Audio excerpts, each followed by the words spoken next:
राजनांदगांव नगर निगम में वर्ष 2023-24 के लिए बजट महापौर हेमा देशमुख ने पेश किया।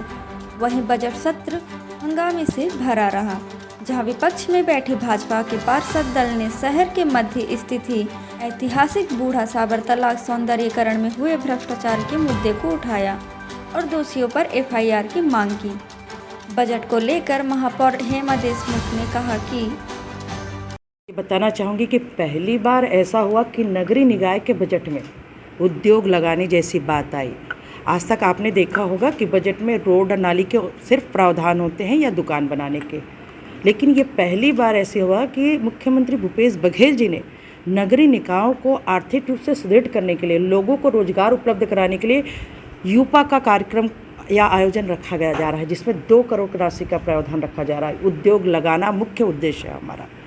इस उद्योग लगाने से महिलाओं को, पुरुषों को रोजगार मिलेगा और लेगेसी वेस्ट सेंटर पे भी हम काम करेंगे। 2 करोड़ की राशि हमको लेगेसी वेस्ट सेंटर के लिए मिल रही है, जिसमें जो शहर के कचरे हैं, जो आज आप देखेंगे डंप हो जाते हैं, तो उस कचरे को हम ख़त्म कर रहे हैं। लगता है विपक्ष अपना संस्कार भूल गए हैं, क्योंकि पूर्व में भी हम पार्षद रहे, लेकिन प्रतिवेदन के समय महापौर को घेराव नहीं किया जाता है। आप सदन में अध्यक्ष के पास जाके घेराव कर सकते, अपनी बात रख सकते। इससे तो यही पता चलता है कि या तो उनके मन में झल्लाहट है पूरी इस बजट के लिए। इस बजट में इतनी झल्लाहट हुई कि वो रोक नहीं पा रहे हैं और महापौर का घेराव कर लिए। विडंबना है। शहर विकास में भाग लेना चाहिए, चर्चा करनी चाहिए, अपनी बात रखने की सबको मौका मिलता है और अपनी बात सदन में रखना चाहिए। आपको तकलीफ़ है तो, विरोध है तो, लेकिन चर्चा ना करना विडंबना है। बजट बैठक में शामिल नहीं होना चाहते तो फिर यहाँ आते क्यों हम? इसलिए उनका आरोप तो सबसे पहले निराधार है और हंगामेदार रही बजट बैठक शुरुआत में, इसलिए कि पिछले सदन में हम सब ने सर्वसम्मति से निर्णय लिए थे।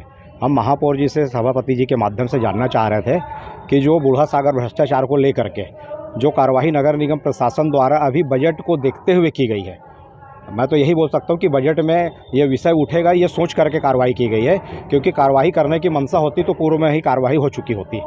तो हम पूछना चाह रहे थे कि ये कार्रवाई जब सदन ने निर्णय लिया था कि भ्रष्टाचारियों के खिलाफ में जो है निलंबन की कार्रवाई होनी चाहिए, उनके खिलाफ एफआईआर होना चाहिए, हम यही विषय पूछने के लिए खड़े हुए हैं, तो महापौर जी इस विषय में सुनना नहीं चाहती। इसका मतलब ये है कि जो भ्रष्टाचारी जिनको दोषी ठहराया गया है उनको महापौर जी का बर्खास्त प्राप्त है। नहीं है तो महापौर जी सदन में स्पष्ट करें कि वो इस कार्रवाई से संतुष्ट है कि असंतुष्ट है, क्योंकि विपक्ष तो असंतुष्ट है इस कार्रवाई से।